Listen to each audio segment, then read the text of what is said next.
me permito presentar la agenda que tenemos. Bueno, como saben, tenemos una bienvenida y una presentación a cargo de un servidor.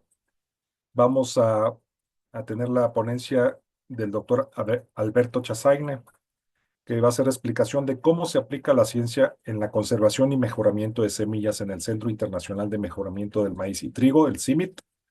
Posteriormente tendremos otra ponencia a cargo de Osvaldo Oliveros y Majelet Luzada, que es la exposición del trabajo que realiza la Comisión Nacional para el Conocimiento y Uso de la Biodiversidad, CONABIO, para impulsar la conservación de la agrobiodiversidad y las semillas. Al término de esta, tendremos nuestra sesión de preguntas y respuestas a cargo de mi colega Daniela Esteva. Una despedida y sin antes irnos, tenemos la parte de evaluación que es muy importante para nuestra ¿Es sesión. ahora una reunión? Sí. Les recuerdo, por favor, de la manera más atenta, si pueden apagar sus micrófonos para iniciar nuestra sesión. Y iniciamos leyendo la semblanza del doctor Chasaine. Él es ingeniero agrónomo de la Universidad Nacional Experimental Francisco de Miranda, de Venezuela. Posteriormente obtuvo la maestría en agronomía y el doctorado en ciencias agrícolas con orientación en mejoramiento genético de plantas en la Universidad Central de Venezuela.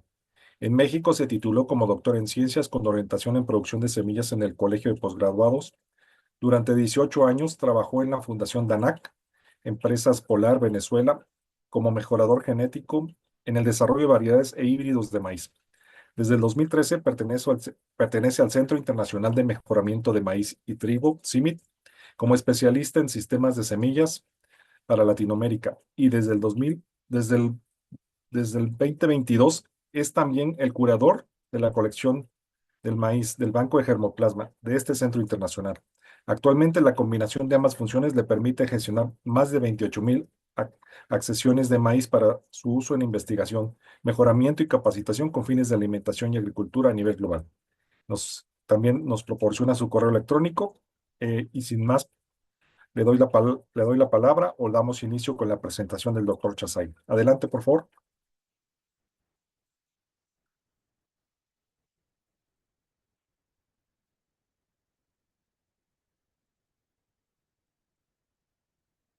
Sí, buenos días. Muchísimas gracias por la invitación. Vamos a hablar sobre la ciencia aplicada en conservación y mejoramiento y la hice más específicamente en semilla de maíz, que es en donde yo he trabajado en los últimos 30 años. Trabajo en CIMMYT. CIMMYT es parte de un consorcio de varios centros internacionales que se dedican a distintos cultivos. Nosotros en maíz y trigo y, por ejemplo, el Centro Internacional de la Papa en Perú estaría en papa. El CIAT en Colombia trabaja con pastos, trabaja con frijol y así alrededor del mundo, en Filipinas se trabaja en arroz. Somos de los centros del CIAR. A 11 tenemos banco de germoplasma y 11 entonces nos dedicamos también a hacer estas actividades del banco.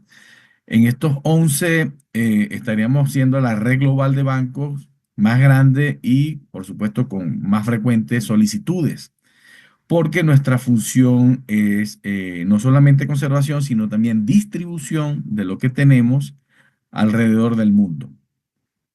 Más de 350.000 accesiones diferentes de varios cultivos, entonces equivaldría al 10% de todo lo que está colectado a ex situ.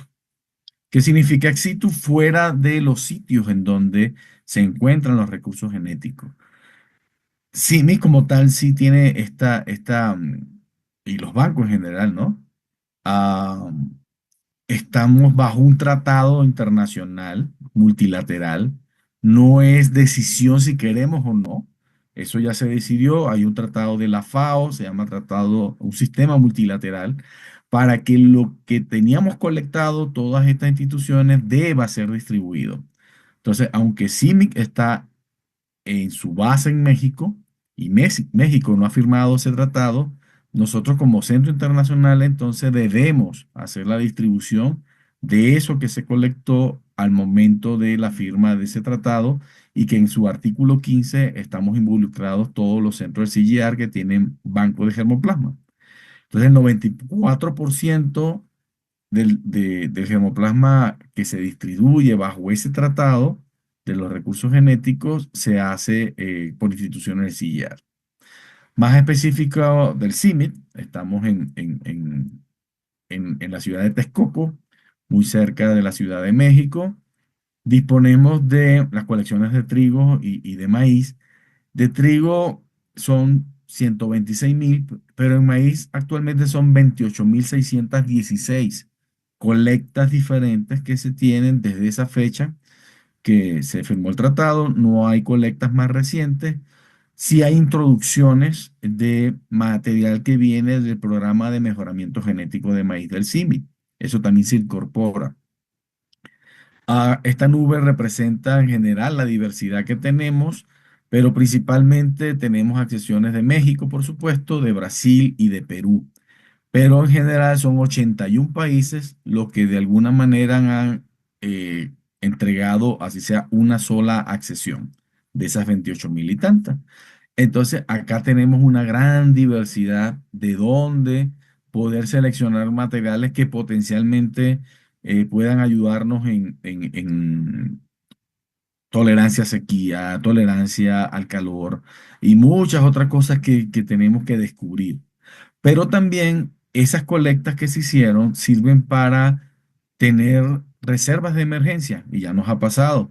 Eh, un huracán en Guatemala, por ejemplo, arrasó con el banco de germoplasma de maíz en Guatemala y todas esas accesiones estaban resguardadas en el banco de CIMI y pudieron ser entregadas nuevamente.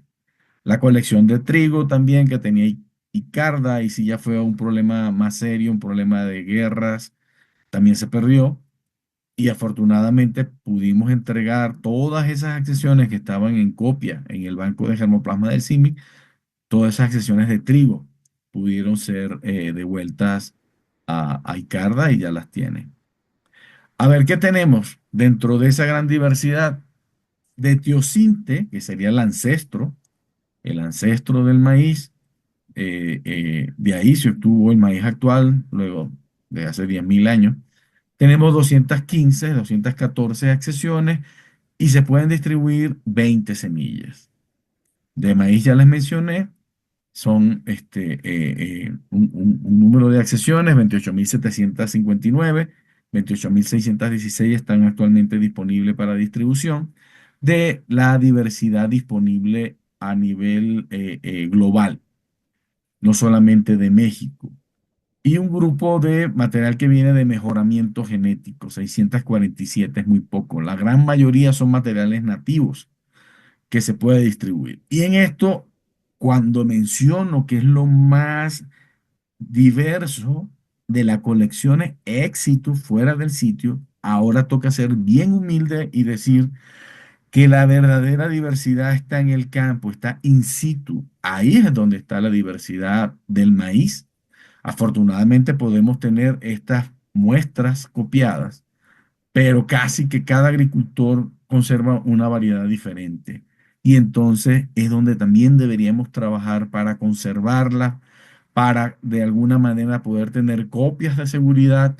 Puede ser en CIMI, pero si no lo desean, también se tiene el Centro de Recursos Fitogenéticos en Tepatitlán, en Jalisco, del INIFAP. Chapingo tiene donde conservar. Hay otras instituciones en México que también pudieran tener copias de seguridad, pero por supuesto pongo a la orden el Banco de Germoplasma de CIMIC porque necesitamos tener conservado de forma segura esos recursos valiosos y por supuesto darles uso y que se sigan usando diariamente, ¿no? Otro punto interesante es, y debemos hacerlo bajo este tratado, es distribución de semillas. Acá podemos observar, esto fue solamente en el 2024 de maíz, se entregaron 4.400 muestras de 1.535 accesiones diferentes. ¿Qué es esto? Accesiones diferentes. Es maíces que fueron colectados en distintos sitios. Algunas son muy populares y el mismo 2024 fueron solicitados de varias regiones y por eso nos da 4.400 muestras. Alrededor del mundo, Esa fue la distribución que se hizo en el 2024. Para trigo se hizo en 17 países, 43 solicitudes, pero para maíz fue en 27 países, 105 solicitudes diferentes. Otra de nuestra función es darle acondicionamiento de la semilla. Cuando se recibe la semilla, es necesario limpiarla, porque, bueno, siempre viene de campo alguna semillita dañada, podrida.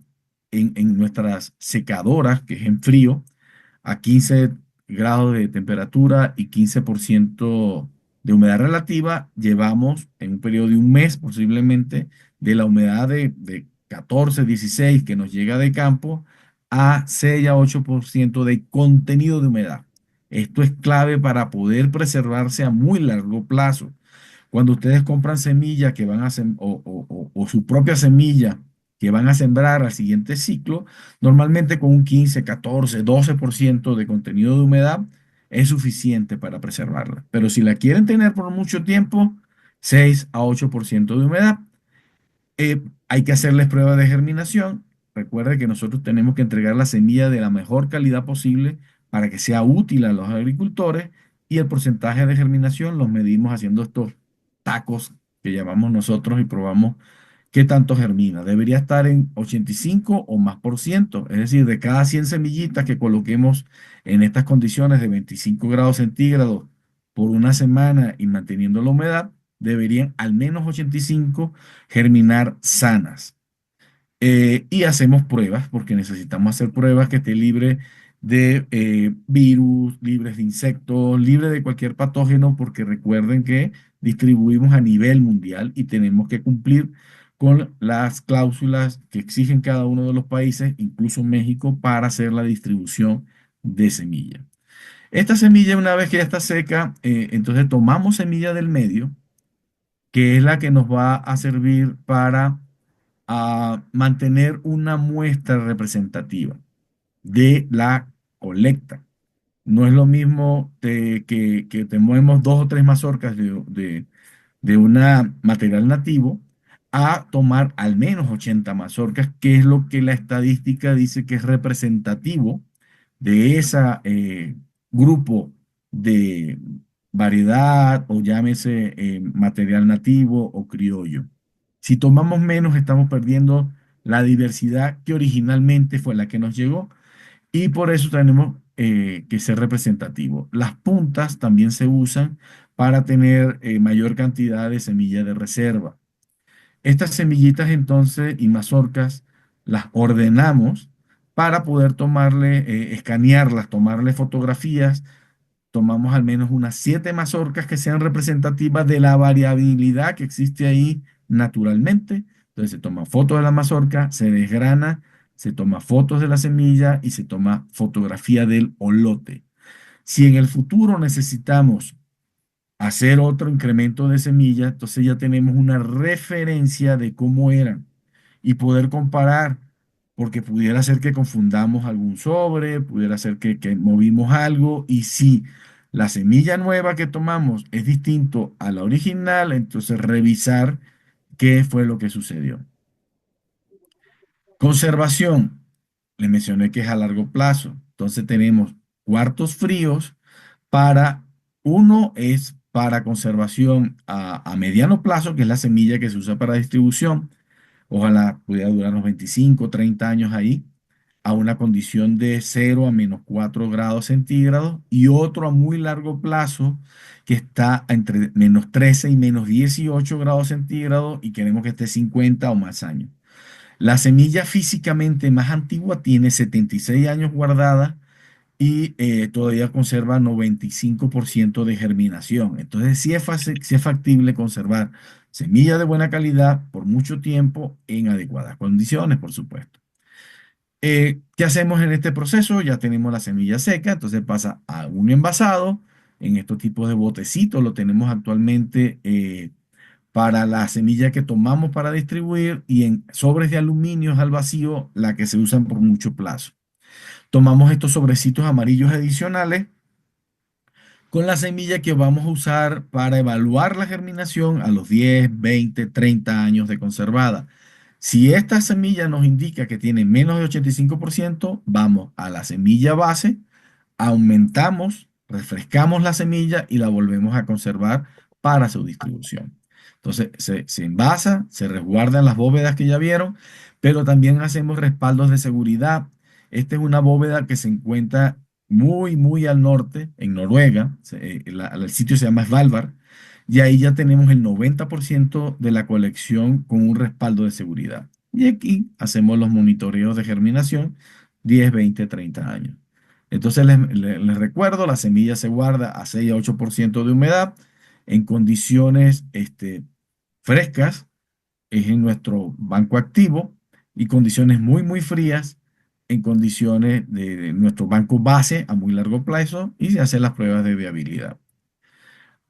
Si tenemos menos de 1.600 semillitas, necesitamos entonces llevarlas a campo, buscar las condiciones más adecuadas, más reales del sitio al sitio en donde se colectó y llevar para hacer el incremento de semillas. Como son muchas semillas diferentes, estas son las de trigo, se hacen en estas condiciones controladas, las de maíz las llevamos a campo, necesitamos hacer el incremento usando bolsas de polinizar. Son muchas materiales diferentes uno al lado del otro, se colocan las bolsas en la flor masculina, se toma el polen y se lleva a otras plantas de la misma población para hacer el incremento de semilla a la flor femenina y luego, bueno, mantiene la bolsa de papel hasta la cosecha.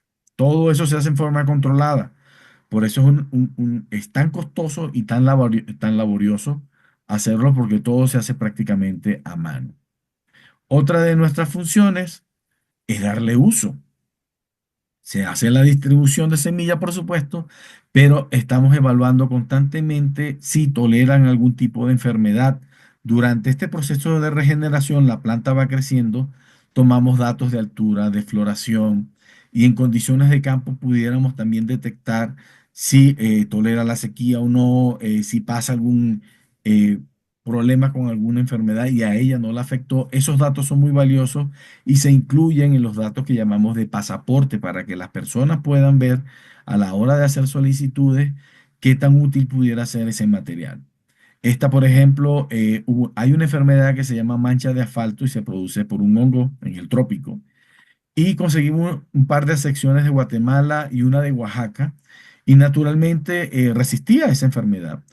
Estas plantas entonces nos dieron un indicador de que se pasara el programa de mejoramiento y ellos pudieron obtener materiales que son tolerantes a esa enfermedad y ya está en manos de agricultores y de empresas que hacen combinaciones híbridas para sostener esta enfermedad.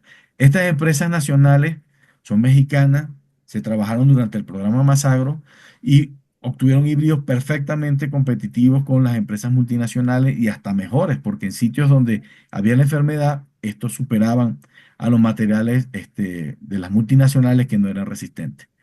Tenemos este nuevo equipo, se llama Videómetro, así como pasamos por el escáner, donde toman la foto nada más.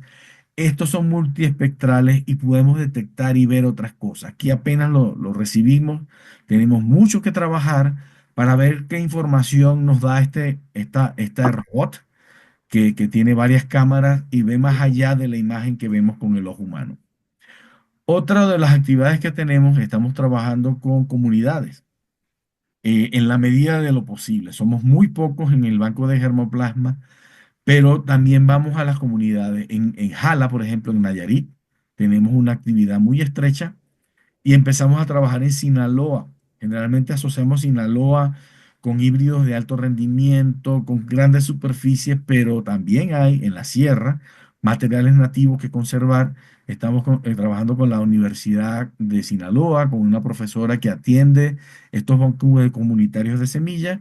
Hemos hecho donaciones de envases, pero no nos quedamos solamente con la donación, sino que también queremos y, eh, aportar nuestro conocimiento de cómo conservar a largo plazo. Nos interesa que apliquen las técnicas del banco a menor escala, pero los principios son similares, aun cuando no tengan un cuarto frío en donde puedan sostenerlo. Si es necesario aplicar las técnicas de secado de semilla, de conservación en el envase, hacer sus pruebas de germinación, de alguna manera poder entonces ver en el tiempo cómo la humedad se conserva muy baja en estos envases y hacer monitoreo. Igual si van a hacer incremento de semilla, cómo estar aislado de un material de otro, toda esa capacitación se entrega porque nos interesa que se conserve de la mejor manera. Otra actividad que hacíamos en Oaxaca, por ejemplo, es mejoramiento participativo. ¿En qué consiste? En que el material nativo que se tenga en la región se pueda comparar unos con otros. Estos son todos agricultores haciendo parcelas lado a lado en donde se colocan hilos para poder separar una parcela de otra y se hace la siembra. Nosotros simplemente hacemos la supervisión, la evaluación en el tiempo donde ellos van a tomar las características y por eso el participativo, la participación es de nosotros. Realmente los dueños del proceso son los agricultores. En esta imagen a continuación, por ejemplo, pueden ver que a cosecha, todos los que participan en este evento visitan parcela por parcela. No solamente los hombres toman datos, generalmente se van hacia mazorcas grandes, hacia las más rendidoras, pero la opinión de las mujeres que son las que tienen el ojo fino de ver cuál de estos materiales, la hoja, sirve para hacer tamal o el grano es el adecuado para pozole o para clayudas o para otro tipo de alimentos. Ellas son las expertas y no necesariamente se requiere que sepan leer o escribir. Con dedo de arriba o dedito abajo, ya ellos saben si les gusta o no. Y podemos tener una escala y convertir estos votos y decir, ah, de los 7, 8 materiales que evaluaron, resulta que para las damas, estas son las características que le interesan, para los caballeros son estas otras, y es necesario mejorar que, por ejemplo, se reduzca el acame, que no se caiga, o que no sea tan alta la inserción de la mazorca. Ese tipo de datos son muy valiosos. Entonces, sí es cierto que necesitamos conservar el material nativo, pero puede ser mejorado por ellos mismos en el tiempo. Y es lo que hemos hecho en estos 10.000 años. Entonces, perfectamente podemos seguir haciendo este mejoramiento participativo y que participe la mayor cantidad de personas de la comunidad. Tuvimos esta experiencia con INIFAP, también en Oaxaca, en donde ya los agricultores se pudo conectar con mercados especiales. Un chef mexicano que trabajaba o trabaja todavía en Nueva York, le interesaba hacer la trazabilidad y poder tener garantía que sus tortillas que hacía en Nueva York venían de granos de diferentes colores y diferentes características cosechados en Oaxaca. Él tiene estas fotos en su restaurante. No sé cuánto puede costar una tortilla en Nueva York, pero está conectado y vinculado. Ellos hicieron una cooperativa, recibieron instrucciones de una científica de CIMIC y Marta Wilcox y de NIFAP.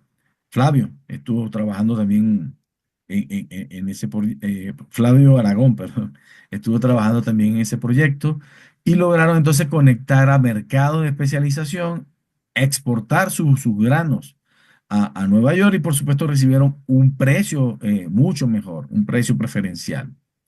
Eso es muestras de lo que se puede hacer. En Jala, mira el tamaño de las plantas que se tienen. Ese es el tamaño de la mazorca, pero la planta ocupa 9 meses en obtener este tipo de plantas que mazorcas que están muy altas, ¿no? A veces las tienen que cosechar a caballo o tienen que tumbar la planta para poder colectar. Y se han ido moviendo a otros cultivos más rentables porque hay que sembrar muy pocas plantas por superficie, ¿no?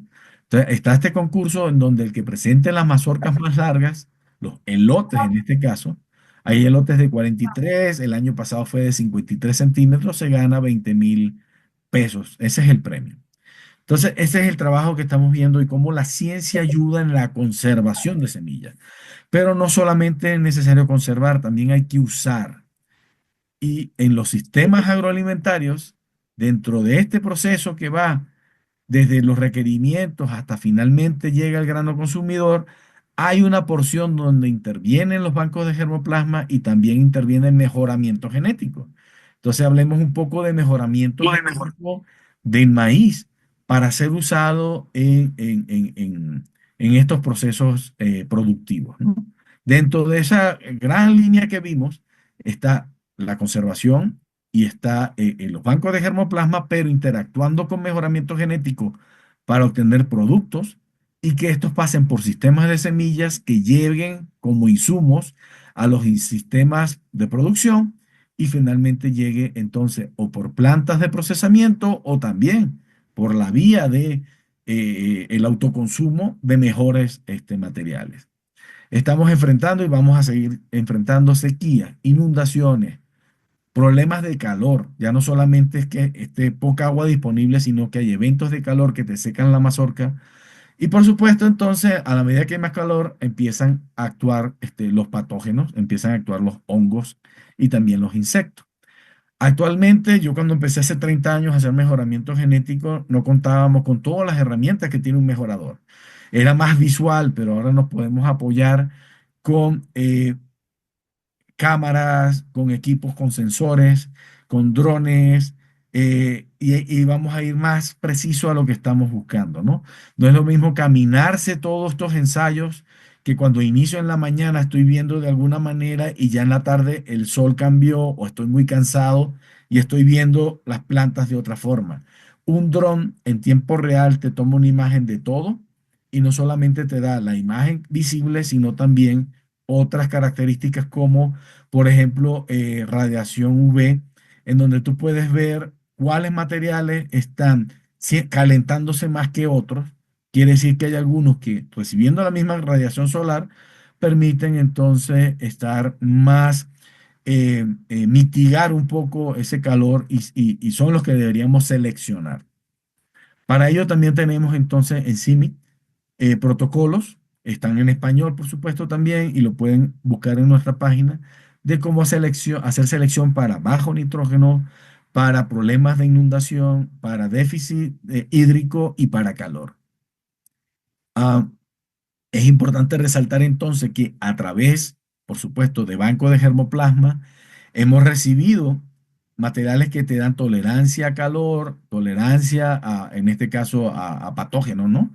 Este es mancha de asfalto, otros que se enferman y toleran entonces el calor, esta es sequía.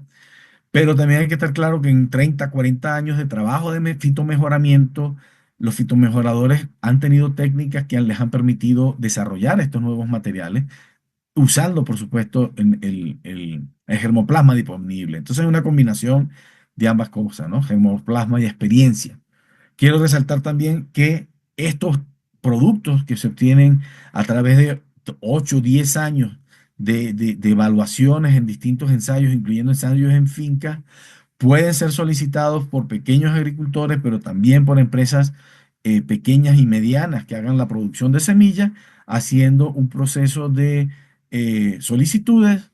Esto pasa por nosotros a través de evaluación, se firma un acuerdo, se hacen los registros respectivos para que pueda ser semilla certificada y se libera comercialmente o puede ser usado por asociaciones de agricultores y nosotros lo que necesitamos es información. No se les va a pedir regalía, sino que los pueden usar perfectamente. Un ejemplo claro fue lo que hicimos durante el programa Masagro. Durante esos años atendimos a más de 80 empresas semilleras nacionales. Todas estas son empresas semilleras nacionales alrededor de México. Estuvieron recibiendo y actualmente están recibiendo materiales de CIMIT y fuimos muy exitosos. Continúa ya no bajo el paraguas de SADER, bajo ese nombre Masagro. Continuamos teniendo relaciones con la Secretaría de Agricultura y con estas redes de asociaciones de agricultores. Este ejemplo muy claro de que funciona en México lo hemos llevado a Latinoamérica y tenemos, por supuesto, México sigue siendo el gran país donde tenemos muchas empresas semilleras, pero también en Latinoamérica se están teniendo convenios con instituciones públicas tipo INIFAP, se llaman de otra manera, más que todo se llaman INIAS, a nivel de Latinoamérica y también en empresas privadas. Con esto culmino mi presentación y le doy las gracias por su atención. Estamos a la orden acá en Texcoco para lo que ustedes se les ofrezca. Aquí tienen mi contacto y si quieren hacer solicitud de semilla, lo pueden hacer a través de esta página web. Entren a la página web de CIMIC y busquen solicitud de semilla. Por su atención, muchísimas gracias. No, al contrario, muchas gracias al doctor Chazagne por su presentación. Este, Les recordamos, por favor, si pueden poner sus preguntas en el chat y la sesión se va a abrir el micrófono al terminar la presentación de los compañeros de Conavio. Entonces, vamos a dar lectura al- a la semblanza de nuestros compañeros de Conavio para iniciar con su presentación. ¿Ok? Bueno, nos va a presentar Osvaldo Oliveros Galindo. Él es biólogo por la Facultad de Estudios Profesionales Iztacala de la UNAM, especialista en botánica. Colaboró en el herbario ITSA de la FES Iztacala en temas de etnobotánica y usos de las plantas. Ha participado en diversos estudios de impacto y riesgo ambiental para diversos proyectos de desarrollo en México y ha presentado diversos trabajos en congresos y simposios acerca de las plantas, ecología de comunidades vegetales, recursos genéticos, bioseguridad, sistematización de información biológica y agrobiodiversidad. Desde marzo del 2002, labora en la Comisión Nacional para el Conocimiento y Uso de la Biodiversidad, CONABIO, donde ha participado en temas de botánica, bioseguridad, conocimiento y uso de los recursos biológicos de México y agrobiodiversidad. Actualmente es subdirector en la Coordinación de Análisis y Recursos Biológicos en la CONABIO. Es coautor de varias publicaciones sobre análisis de riesgo, maíces nativos, agrobiodiversidad y conservación de la biodiversidad.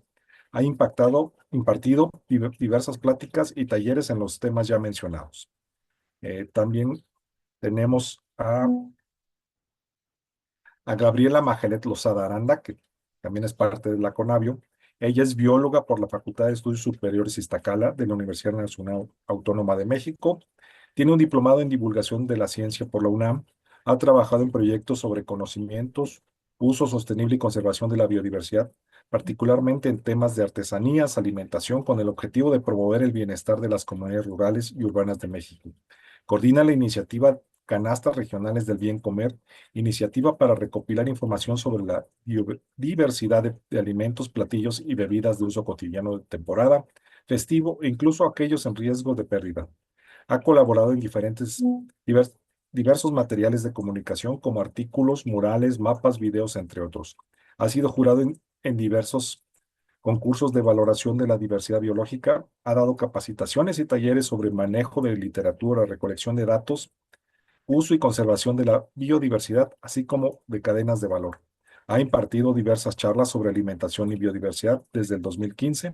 Colabora en la coordinación de agrobiodiversidad y recursos biológicos de la Comisión Nacional para el Conocimiento y Uso de la Biodiversidad como jefa de Departamento de Contenidos y Vinculación en temas relacionados con el uso de la biodiversidad de México.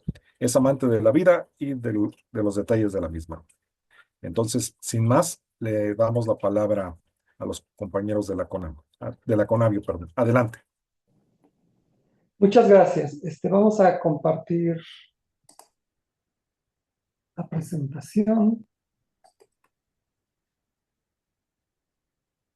y nos dicen de favor si se puede ver. Sí, ¿Se ve en modo completo? no, Eh, quise solo ponerle la copita de ampliar. Ya quedó en la carpeta los dos documentos. Ya puede ser la vez. Lo puedo imprimir también. Ya imprimir, firmar y listo. ¿Sí se ve o no se ve? Se ve todavía, pero se ve con las diapositivas a un lado. Ok, ¿y así? Ya está. Ok, perfecto. Adelante. Bueno, muchas gracias por la invitación. Nosotros vamos a hablarles un poquito de cuáles son esas actividades de conservación de la agrobiodiversidad y de semillas que la Conavio ha realizado a través del tiempo. Bueno, esto es importante señalar, pues que México es centro de origen y diversificación de muchos cultivos, alrededor de por lo menos 200 especies de plantas importantes para alimentación y agricultura han sido domesticadas en México, y bueno, somos uno de los 8 grandes centros de origen y diversidad de plantas y animales que se han domesticado para la alimentación. Y es importante señalar que, bueno, no todas las plantas que utilizamos son totalmente domesticadas, sino nos encontramos en un gradiente, en etapas de manejo que el ser humano ha realizado desde colectar las plantas silvestres hasta tener la planta domesticada. Y bueno, actualmente se tienen diferentes tipos de manejo en diversas plantas, como pueden ser toleradas, o sea que pueden crecer en el campo de cultivo y crecen solas, pero las agricultoras y los agricultores pues las dejan porque las utilizan, o las protegen, donde les pueden poner, pueden separar algunas hierbas, o pueden echarles tantita agua para que estén protegidas. Fomentadas, aquellas que, bueno, a lo mejor sí les interesa tener esas plantas, y pues disperso semillas, produzco un poco más de esa planta para tenerla a la mano, hasta llegar a lo que es relativamente lo cultivado que conocemos que hay tanto en campos de cultivos como en milpas o como en fincas. ¿Y por qué es importante? Esta biodiversidad se genera en diferentes ambientes. Este mapita representa los puntos negros, todos los maíces nativos que se colectaron dentro del proyecto global de 2006 a 2012. Y si ustedes se pueden fijar, están adaptadas a diferentes condiciones de temperatura. ¿Y eso qué quiere decir? Que el ser humano en México está adaptando las plantas que utiliza en la agricultura de temporal a diferentes ambientes. En este caso, que estamos hablando más o menos de 2 millones de unidades familiares o de familias que están produciendo maíz en diferentes ambientes de México. Y bueno, para hablar un poquito más, también habría que hablar del término de agrobiodiversidad, que bueno, aquí va a incluir a todas las plantas, hongos, animales, cultivadas y recolectadas que utilizamos para nuestra alimentación y agricultura, pero también aquellos parientes silvestres. Es decir, parientes silvestres son como los que se señalaron en la presentación anterior, que tienen que ver con, por ejemplo, los teosintles son parientes silvestres del maíz, ¿no? Y también se llegan a utilizar en el término de agrobiodiversidad. Y bueno, incluye además los sistemas de producción agrícola, es decir, todos estos sistemas tradicionales de producción, pero también los componentes biológicos, sociales y culturales que están asociados a la producción de alimentos y de agricultura. Y este es un término muy importante que alimenta lo que es la agrobiodiversidad, que es la evolución bajo domesticación. ¿Y qué es esto? Esto no es más que la actividad que desde hace 10,000 años las agricultoras y agricultores mexicanos han llevado a cabo para la producción de alimentos. Desde que siembran sus propias semillas, cosechan, seleccionan, las que utilizan para alimentación, para autoconsumo principalmente, pero también almacenan, las que se favorecen en intercambios, ya sea en ferias de semillas, en ferias de agrobiodiversidad, en ferias gastronómicas, y luego tienen semilla para volver a sembrar. Este círculo que sucede año con año, desde hace más de 10,000 años, y que además lo realizan millones de familias campesinas en diferentes condiciones ambientales a nivel de México, es lo que favorece este proceso de evolución bajo domesticación. Imagínense la capacidad que tiene el maíz, la calabaza, el frijol, de tener adaptaciones para diferentes condiciones ambientales. Y esto es gracias a las familias campesinas. Y bueno, desde luego, esta forma de producir entra dentro del sistema de semillas. El sistema de semillas tradicional, como les mencioné, es la parte de producir, sembrar, tener semilla, intercambiar. y esto la verdad genera un gran servicio evolutivo, una gran diversidad que contrarresta un poco con los sistemas formales de semilla, que en el sistema formales de semilla pues tenemos que estar dependiendo de comprar semilla cada año, de requerir fertilizantes, pesticidas, y donde se corta ese ciclo y entonces ya no se favorece en este proceso de evolución bajo domesticación. Y entonces, con todos estos conceptos y antecedentes, ¿cómo la CONABIO fomenta la conservación de la agrobiodiversidad y de semillas?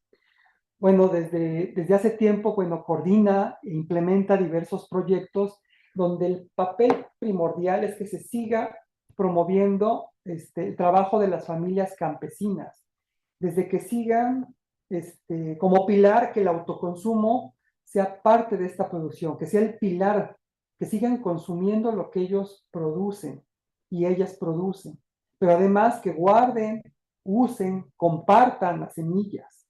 Es un proceso importante para la conservación de la agrobiodiversidad, pero además, si posteriormente, si después del autoconsumo llegan a tener excedentes, que pues puedan tener múltiples beneficios e ingresos a partir de esos excedentes y que estos productos excedentes puedan ser valorados como como un producto que viene de la agrobiodiversidad y de sistemas tradicionales. Y además de que sigan cultivando en diversos ambientes, que eso es lo que favorece que haya esta gran diversidad de semillas y de productos de la agrobiodiversidad. Y entonces, ¿qué hemos hecho un poquito dentro de estos proyectos? Desde luego, favorecer los intercambios de conocimientos, de semillas, a través de ferias, como les mencioné, ferias tan grandes como pueden ser la Feria Estatal de Oaxaca, que año con año lleva una gran diversidad de productores de diferentes regiones e incluso de diferentes estados de la República, y en algunas ediciones han ido hasta grupos étnicos de Estados Unidos también a conocer la diversidad de México. Pero también entramos en ferias pequeñas, ¿no? Entonces también el chiste de esto es que siga habiendo ese intercambio de conocimientos, intercambio de semillas, intercambio de productos. A su vez, un poquito a diferencia de las grandes conservación que mencionó el doctor en la presentación anterior a gran escala, también tenemos que favorecer esa conservación a pequeña escala a través de casas de semillas o bancos de semillas, pero a nivel comunitario y a nivel familiar, donde a lo mejor no se pueda conservar a largo plazo, pero por lo menos tener de 1 a 3 años esa semilla en caso de alguna eventualidad, en caso de algún huracán, en caso de que no se metió la semilla, que tengan dentro de la familia o dentro de la comunidad ese stock que permita que puedan hacer uso tanto para alimentación como para siembra. Y también otras actividades como de mejoramiento de la milpa, como ya se mencionó, que las mujeres y los hombres, desde luego ya se mencionó en la presentación anterior, participan en la selección de esa semilla, pero no nada más la selección que se haga en la casa o en la troje, sino también en el campo, a través de la planta, a través del tamaño, pero también a través del uso. Como se mencionó, como lo mencionó el doctor, la mujer juega un papel muy importante en la selección, sobre todo para la cuestión del uso de la cocina. Y entonces eso también va a favorecer que esa actividad de mejoramiento se lleve a cabo. Pero siempre involucrando mujeres, jóvenes, hombres para emprender o fortalecer acciones que respondan a sus necesidades. Eso es muy importante. Iniciar un trabajo de conservación a partir de lo que requieren las agricultoras y agricultores de México. Y bueno, además de esto, algo muy importante en la CONABIO es que esta información debe ser comunicada y difundida. Cuando las personas que están en el campo ven los carteles, ven videos o ven spots de radio en sus lenguas, ven libros o cuadernillos y además participan activamente en esas actividades de difusión y conservación, es lo más importante para poder valorar la importancia que tienen las agricultoras y agricultores en este país. Es un tema importante que debe estar año con año y siguiendo adelante. Y bueno, ¿dónde pueden encontrar algunos de estos materiales que la CONAVI ha generado? Tenemos un sistema de información de agrobiodiversidad que les invitamos a visitar, donde además de estos materiales de divulgación van a encontrar algunas bases de datos, por ejemplo, la información del proyecto global de maíces, con las mediciones que se tuvieron del grano y de la mazorca y de la planta, y los colores, las formas y las texturas de los granos pueden ser consultadas en esa base de datos. Y además pueden ver algunas aplicaciones y visualizadores sobre la agrobiodiversidad que hay en México. Así que pueden entrar y darle un vistazo. Esta es la primera parte de esta presentación. Y a continuación las dejo con mi compañera Maylet para que siga con la presentación. Hola, ¿qué tal? Bueno, Oswald planteó todo este contexto en torno a la agrobiodiversidad y cómo México es sumamente rico en la agrobiodiversidad.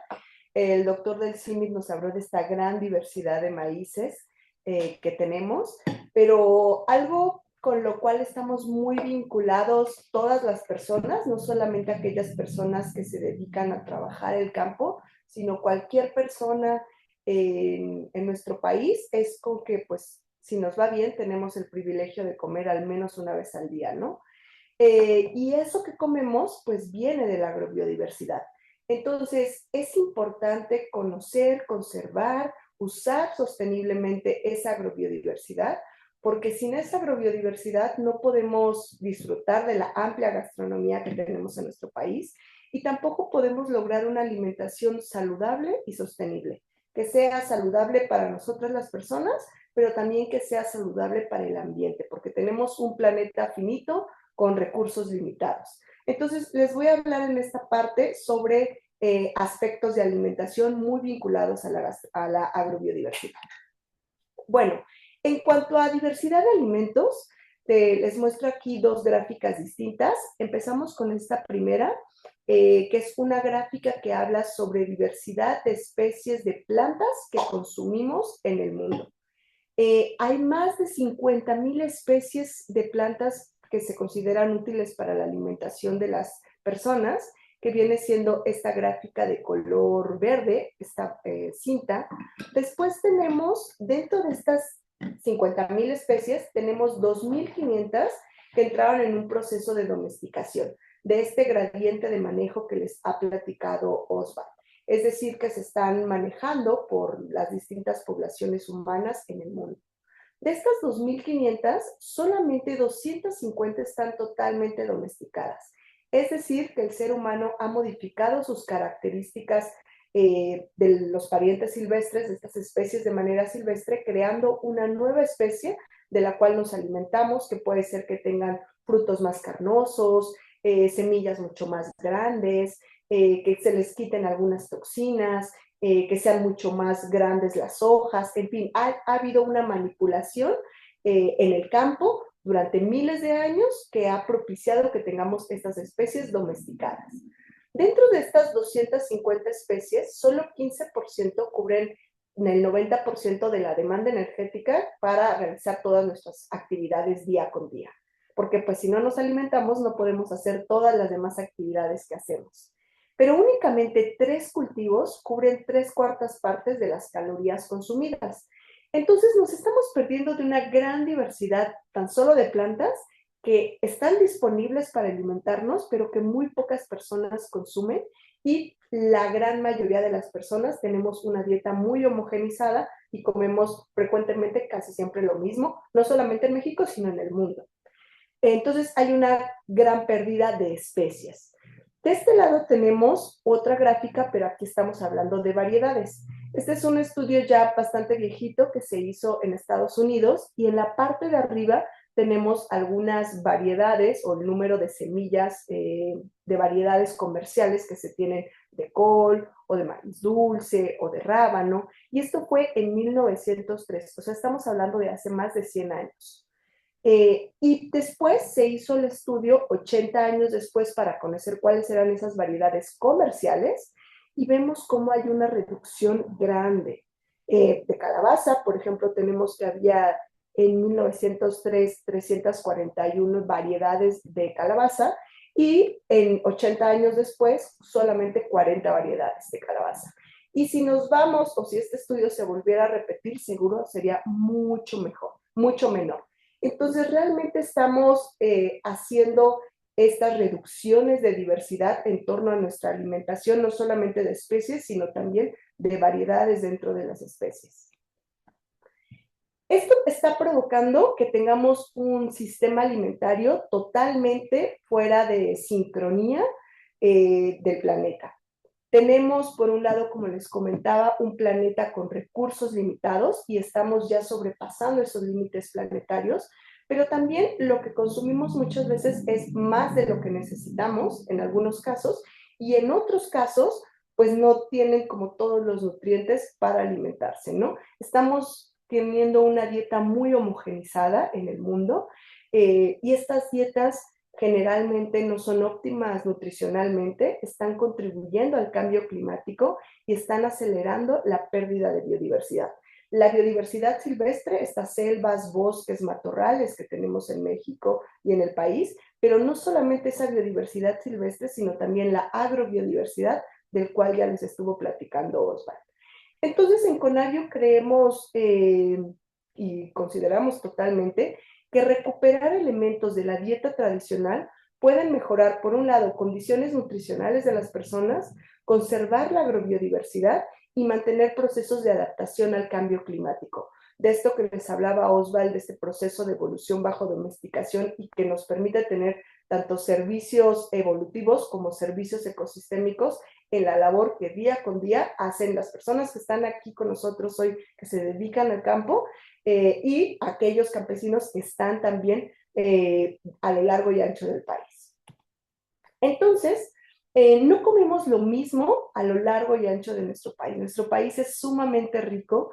Tenemos bosques, selvas, semidesiertos, matorrales, estamos rodeados de mar. Tenemos unos ambientes muy particulares con precipitaciones, temperaturas, altitudes muy característicos, generan una diversidad biológica muy particular en cada región del país.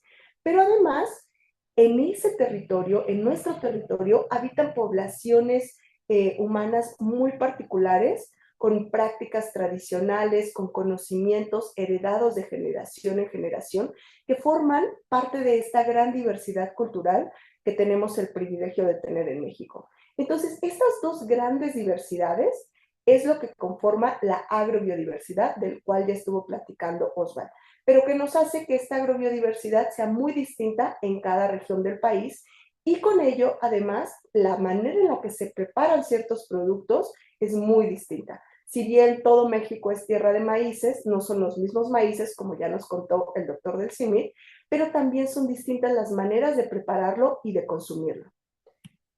Además, la agrobiodiversidad está disponible de acuerdo a una temporada de aprovechamiento.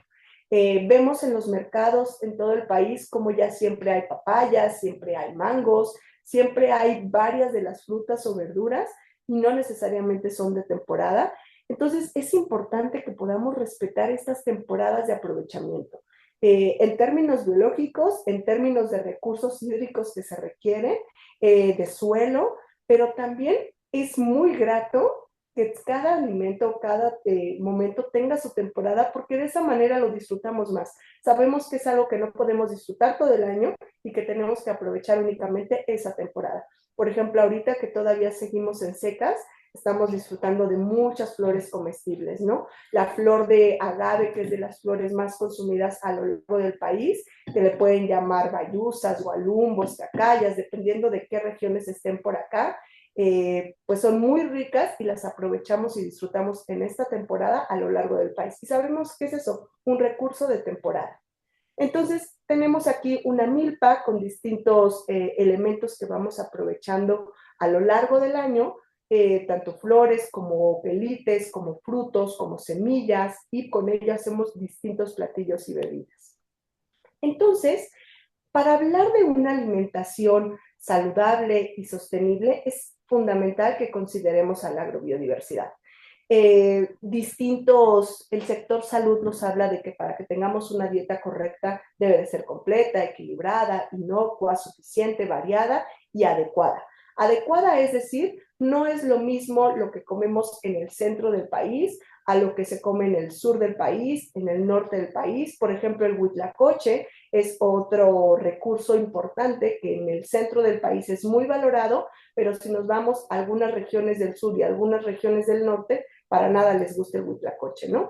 Entonces, tiene que estar adecuada a nuestros gustos, porque la alimentación, además de ser un acto nutricio, pues es una actividad sociocultural muy importante. En Conavio tenemos una iniciativa llamada Canastas Regionales del Bien Comer, que es una iniciativa para recopilar información sobre diversidad de platillos, alimentos y bebidas, aquellos que se comen de manera cotidiana, aquellos que se comen en ciertas festividades y aquellos que se comen en ciertas temporadas.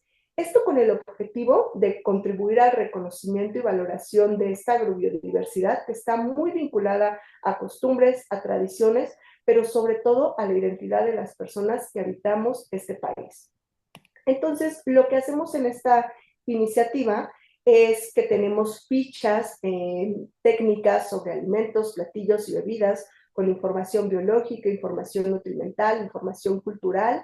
Tenemos fotografías de esos alimentos, platillos y bebidas, fotografías de los ambientes de donde vienen esos alimentos, es decir, si vienen de la milpa, si vienen del traspatio, si vienen de ganadería, si vienen de minería, si vienen de estos ambientes silvestres como bosques, selvas, desiertos. ¿Cuáles son esos ambientes de donde vienen los alimentos? Porque no todos los alimentos los cultivamos o los creamos, muchos, como los comentaba Oswald, los recolectamos o fomentamos o toleramos.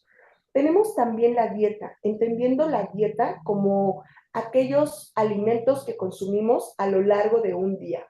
Entonces, esas dietas deben de ser totalmente diversas, adaptadas a la región y de ciertas temporadas o de ciertas festividades, ¿no? Y esto es muy importante en términos nutrimentales. Cuando hicimos esta iniciativa al inicio, estuvimos siempre asesorados del Instituto de Nutrición y de Secretaría de Cultura, justamente para que se reflejara lo que es la alimentación en la región en estas canastas, ¿no? Entonces, la dieta, en términos nutrimentales, es más importante que considerar los alimentos aislados.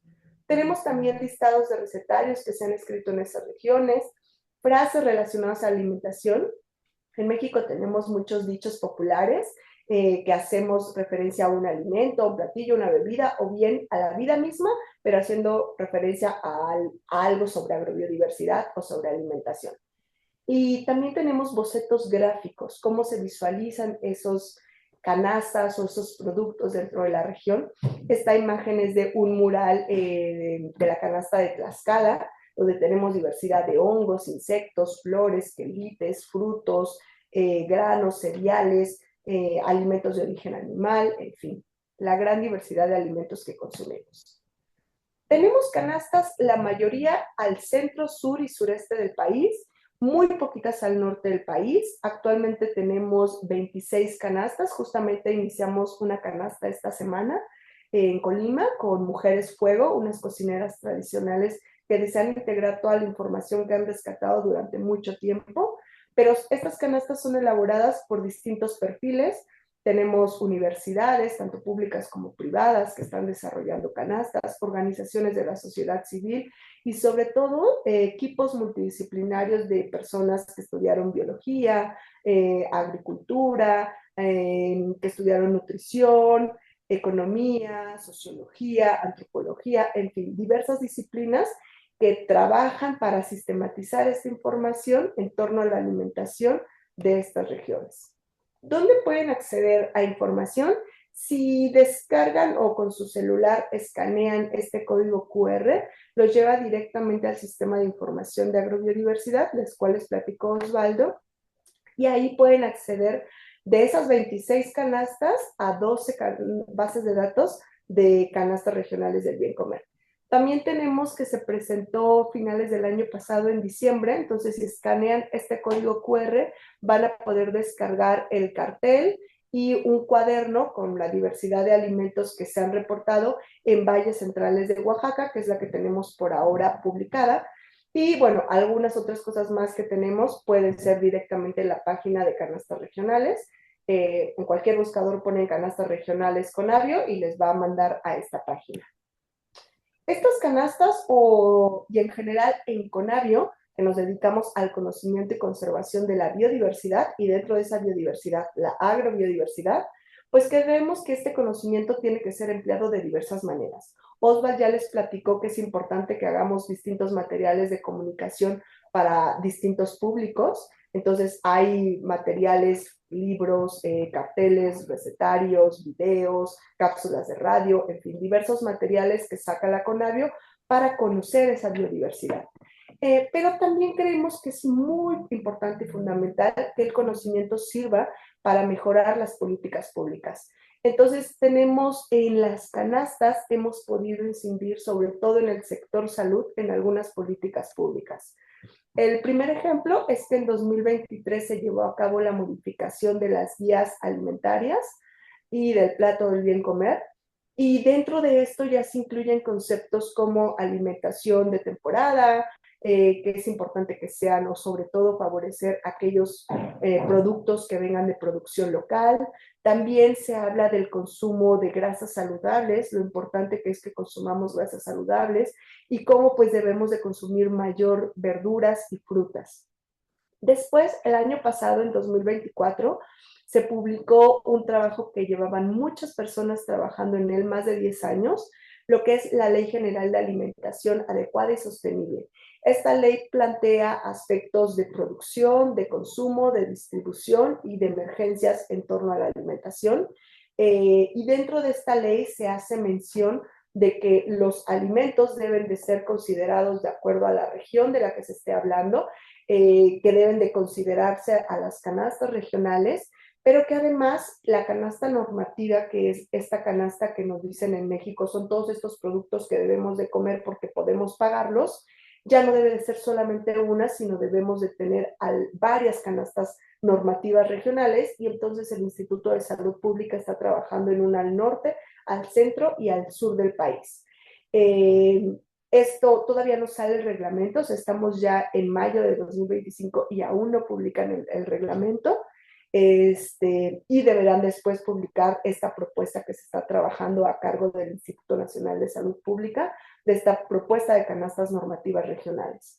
También se están llevando a cabo las regionalizaciones de los platos del bien comer a nivel estatal por distintas instancias de Secretaría de Salud. Este es un ejemplo del BID, que hizo la regionalización del plato de Tamaulipas, pero también dividió del sur, centro y norte de Tamaulipas, con la diversidad de alimentos que tienen en su región, empleando las recomendaciones de las guías alimentarias y las secciones del plato del bien comer.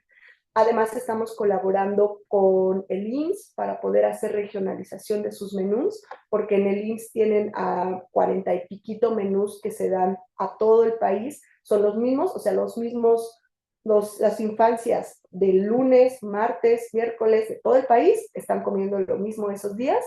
Entonces, lo que estamos haciendo con ellos es poder regionalizar esos menús. Entonces, si viene un platillo, por ejemplo, con espinacas, pues que pueda hacer adaptarse a chipilín en Chiapas, o estamos en guías de calabaza en Oaxaca, o si estamos en Chihuahua, estemos hablando de quelite de agua. En fin, depende de cada región, podamos regionalizar esos menús.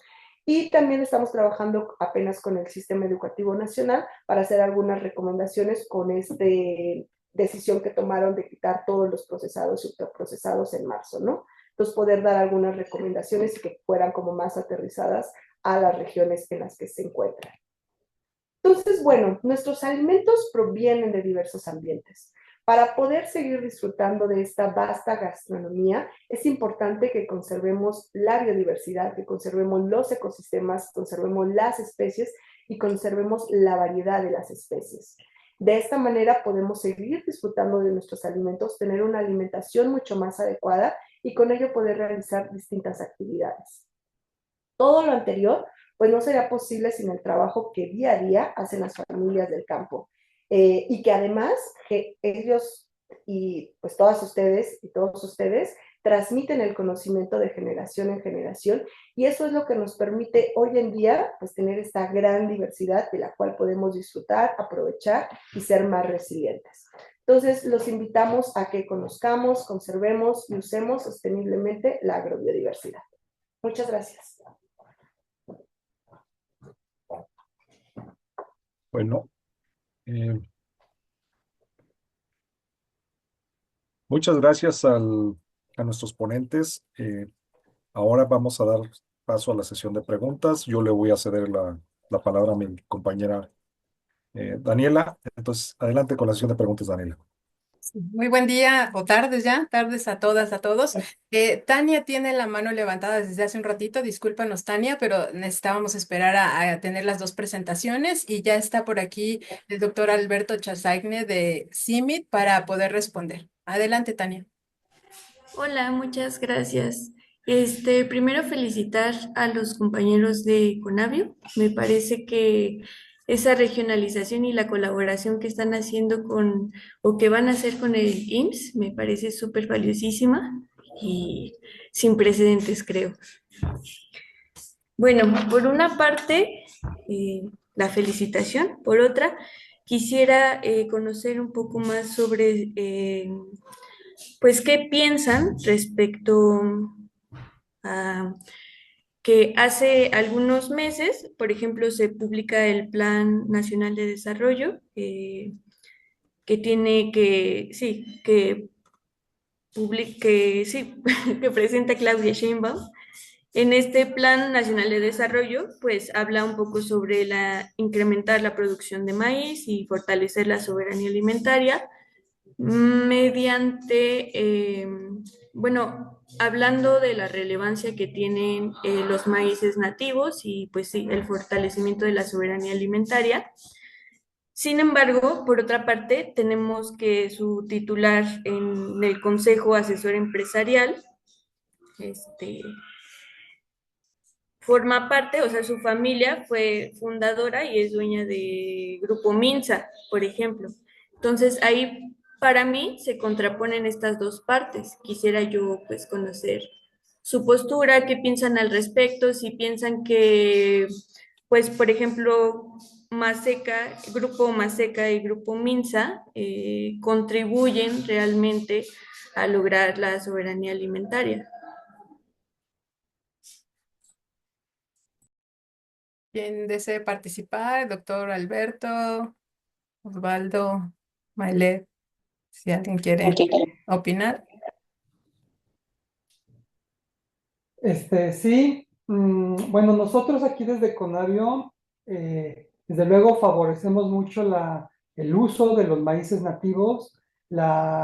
Hay productos que solamente pueden ser elaborados con este tipo de maíces, como los totopos del istmo de Tehuantepec, que son a partir si no me equivoco, de la raza bolita, o por ejemplo, favorecer el consumo de palomitas mexicanas. Al fin, tenemos muchas variedades de maíces palomeros y de maíces reventadores a lo largo del país.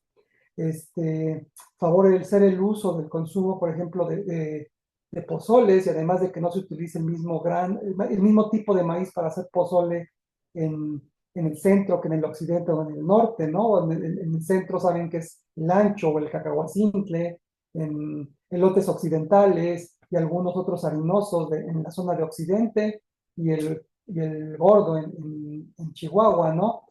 Y, y sí favorecemos que las tortillerías, por ejemplo, o más bien valoramos que las tortillerías que todavía utilizan maíces nativos y mixtamalizan en las mismas tortillerías, pues ojalá tuvieran un plus por generar ese tipo de tortillas, ¿no?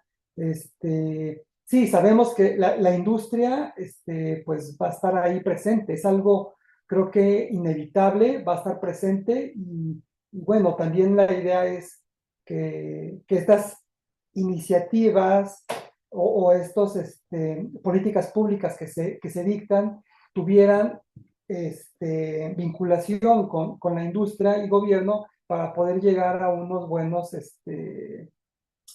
a buenos productos, ¿no? En este caso hablando, por ejemplo, del maíz y tortillas. Gracias, Osvaldo. Quizá añadir nada más una cosita, Dani.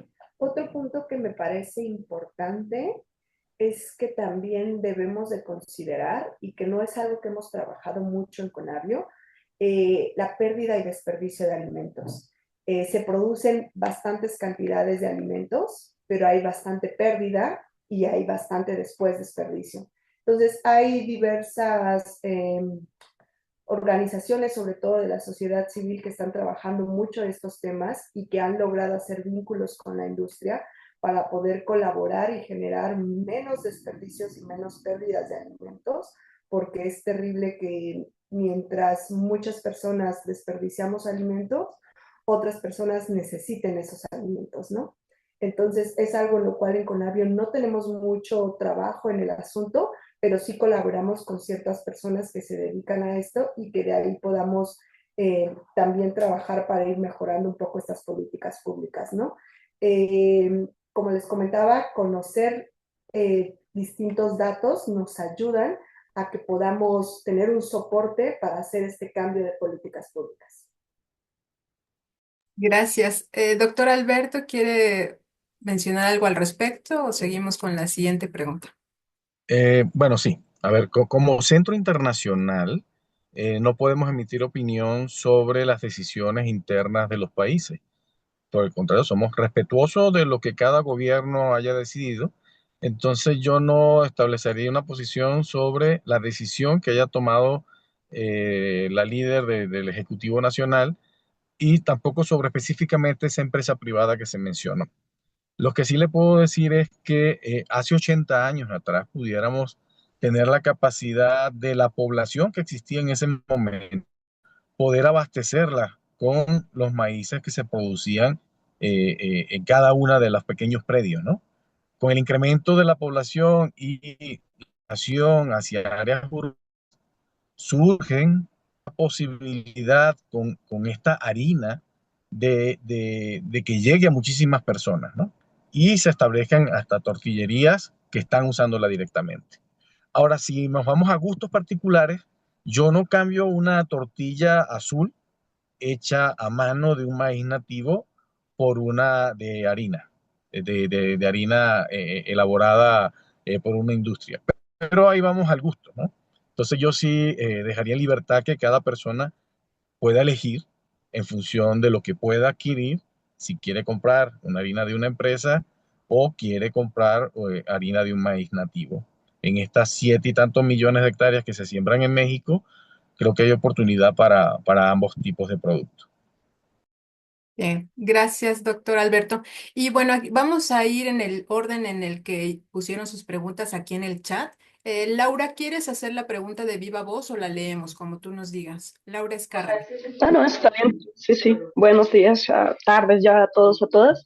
Mi pregunta era específicamente para el doctor Alberto y era sobre los casos eh, de rematriación que se han hecho en México, ¿no? O sea, no solo que esté la semilla, sino que esas semillas que se han perdido en algunos lados y que ya no hay cómo obtenerlas, cómo los productores pueden hacer ese nexo con ustedes para que haya como esos procesos, como vamos a decirlo, de devolución de semillas.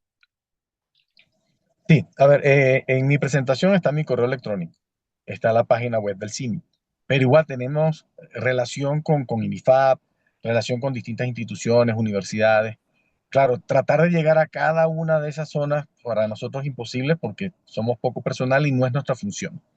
Sin embargo, una vez que puedan establecer el contacto con nosotros, haríamos el seguimiento y se haría entonces el proceso, que es muy sencillo, con un acuerdo de transferencia y se entrega la cantidad de semilla que nos permite, que son 250 semillas por material. Si pudiéramos, dependiendo de qué tanta disponibilidad exista, dar un poco más de semilla. Si está cerca de un sitio que atiende CIMIC, poder hasta trasladarnos dar algún tipo de capacitación de cómo hacer esos incrementos de semilla. Entonces, inicialmente el proceso es enviar un correo electrónico o a través de la página web del CIMI. Ok, muchas gracias. Y bueno, vamos a compartirles ambas presentaciones, entonces ahí tendrán el dato, ¿no? También para que lo puedan tener a la mano. Alguien más preguntaba si les íbamos a compartir las presentaciones, me parece que era Fortino, y sí, por supuesto que se las compartiremos como lo hacemos en cada sesión.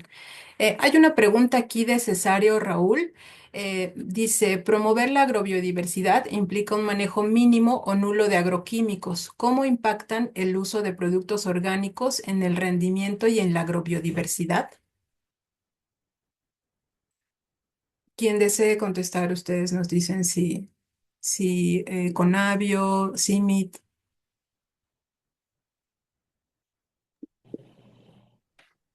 Hola,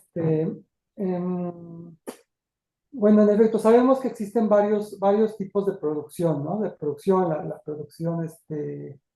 la producción tradicional, existen producción orgánica, como mencionan, una producción más intensiva.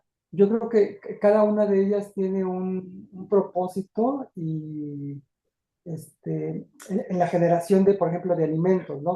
Claro, o sea, promover la agrobiodiversidad puede verse reflejado en los tres sistemas que mencioné, y va a implicar un manejo de insumos.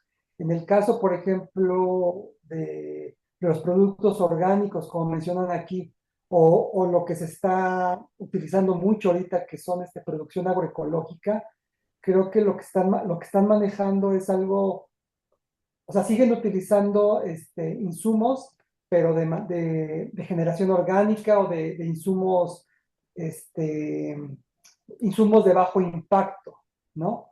Entonces, y que sí tienen afectación o no al rendimiento y desde luego a la agrobiodiversidad. Y bueno, por ejemplo, en el sistema tradicional y en los sistemas agroecológicos, lo que están haciendo es ese tipo de uso, un impacto mínimo de agroquímicos hacia los ecosistemas donde están produciendo alimentos. ¿Alguien más desea mencionar alguna otra respuesta o nos pasamos con la siguiente pregunta? Está un poco relacionada, dice Alberto Hernández, ¿la variedad o tipo de semilla influye en el uso de insecticidas o fertilizantes?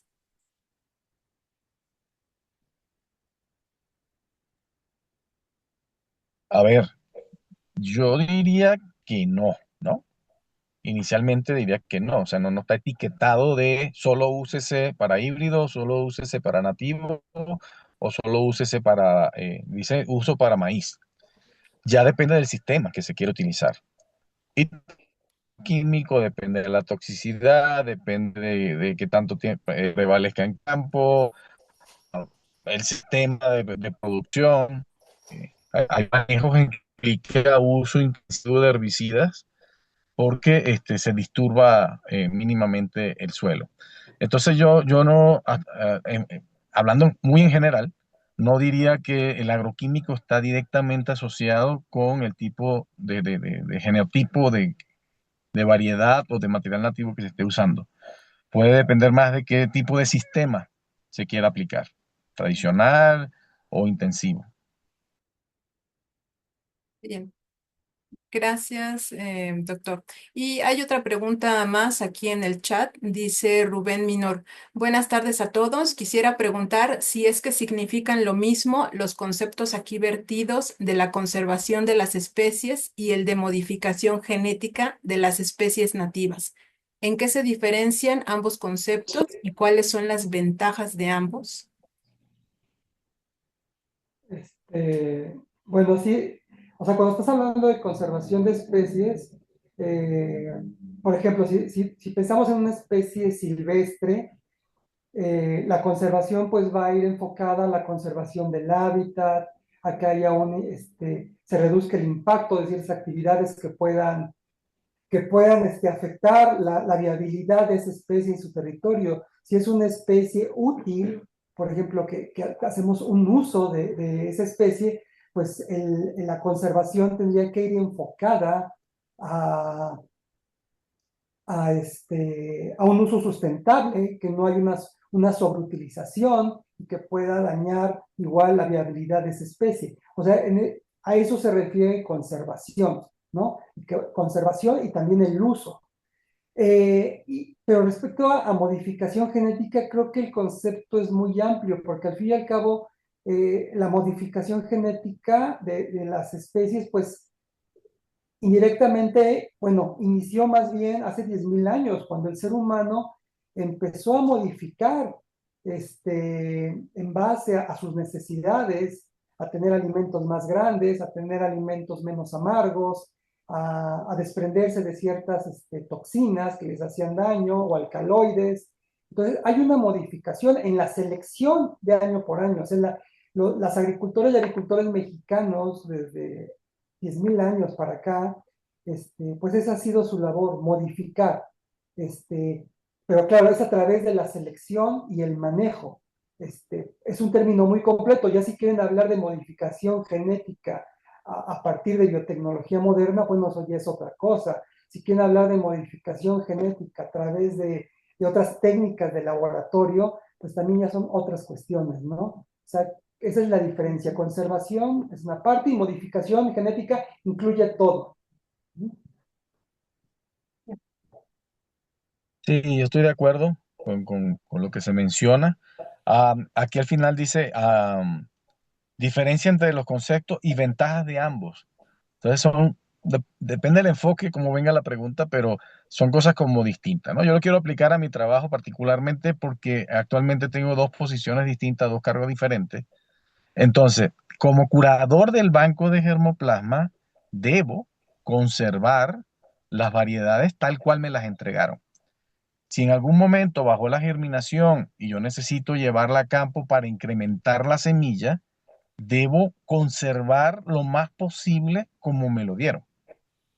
Entonces tengo que tener un número mínimo de plantas que llegue a un número mínimo de mazorcas, tomar la misma cantidad de semilla de cada mazorca, comparar finalmente lo que obtuve con la semilla original. Por eso escaneamos la semilla, tenemos imágenes previas y nos vamos a nuestra referencia y la conservo como estaba. En el otro cargo, como especialista en sistemas de semillas, mejoramos. Bueno, es la intención, a veces empeoramos. Entonces, es tomar algo que originalmente lo tenía, aplicamos técnicas de mejoramiento genético convencional, lo que antes hicieron nuestros ancestros de llevar de teosinte a maíz, que se tardaron 10.000 años, tratar de mejorar en corto plazo lo que tenemos. ¿Por qué? Hay un cambio climático, hay cualquier cantidad de cosas que nos están afectando, una población creciente, no tenemos 10.000 años para resolver este problema actual y por eso se aplica el mejoramiento genético para tratar de maximizar el rendimiento, mitigar ese cambio climático. Eso en híbridos, variedades de mejoramiento genético convencional. Pero igual lo están haciendo los agricultores día con día. Ellos quieren mejorar. Si tienen un material nativo muy alto que se les cae, porque la mazorca está inserta muy arriba, ellos pueden hacer selección donde tengan maíces que tengan la inserción un poco más abajo, donde toleren un poquito más el déficit hídrico, sin que cambie la calidad del producto final que les interesa. Porque yo quiero hacer tlacoyos, yo quiero hacer tortillas, yo quiero hacer totopo. Dependiendo de eso, puede mantener esa característica que le interesa y mejorar otra. Entonces, una cosa no va en contra de la otra. Y sí, si es necesario conservar como están, y por eso existen los bancos de germoplasma, pero también es necesario mejorar lo que existe. Y no es pecado decir que existan variedades mejoradas o maíces nativos mejorados. Bien, gracias. Tenemos un par de preguntas más. Bueno, ya tres preguntas. Vamos a irnos un poquito más rápido. Jocelyn, adelante para que nos dé tiempo de hacer las otras dos, Sí, por favor. sí, solo una observación. Bueno, esta pregunta que hace Rubén es muy, este, bueno, nos conflictúa un poco, pero la realidad es que la modificación genética la han hecho todos los agricultores, la seguimos haciendo con la selección participativa incluso, y esa misma modificación genética nos ayuda a conservar las especies que ya tenemos, porque las hace más resilientes ante estos efectos del cambio climático, ¿no?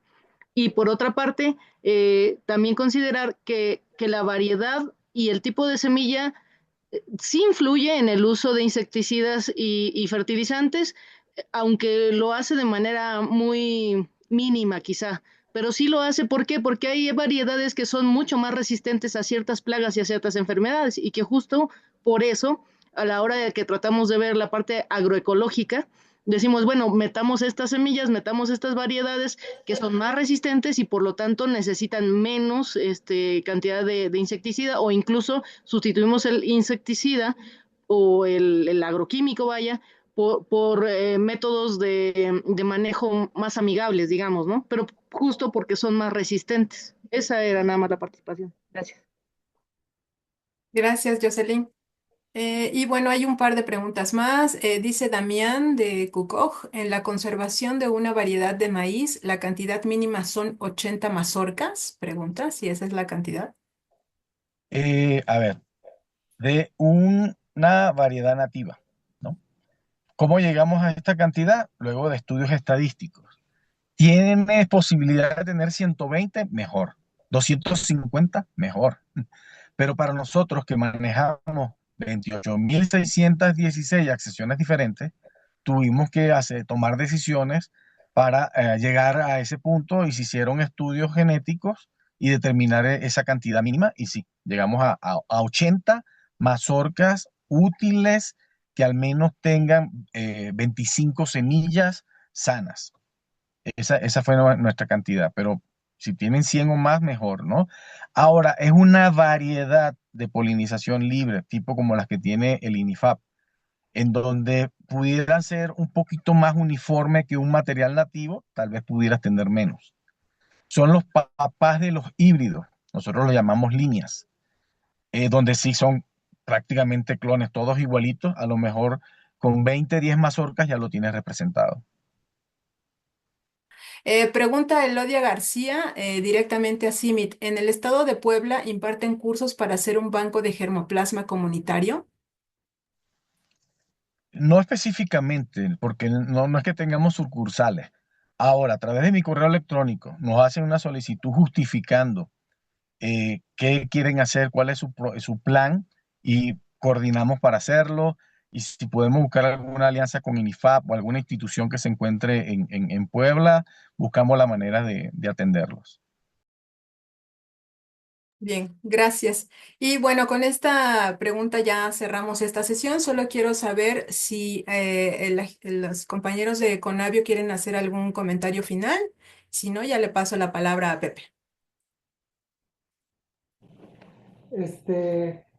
Respecto a la última pregunta, también valdría la pena, o sea, Flavio Aragón, como lo mencionó el doctor, ha apoyado también en fomentar los bancos comunitarios de semillas, sino también Quetzalcóatl Orozco, que también se encuentra ya en Oaxaca, también podría apoyar en esta actividad.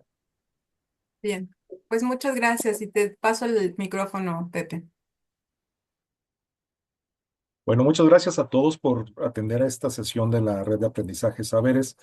Y de nuevo cuenta, muchas gracias al doctor Chazagne, muchas gracias Osvaldo, Gabriela, por estas presentaciones tan interesantes.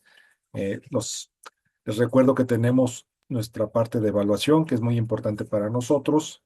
Ahí lo va a colocar nuestros colegas en el chat. Y pues les recuerdo que este módulo lo cerramos el día 20 de junio con la presentación de cómo mejorar la calidad del suelo. Los estaremos esperando, ya saben, es el viernes 20 de junio a las 11 de la mañana. Y pues de nueva cuenta, muchas gracias a todos por su atención. Y, y recuerden que las presentaciones van a estar disponibles en la página web de Saberes. Y cualquier duda, pues estamos a la orden. Ya los ponentes fueron muy amables en proporcionarnos sus correos electrónicos. Bueno, sin más, los dejamos con la evaluación. Muchas gracias a todos. Que tengan muy buena tarde.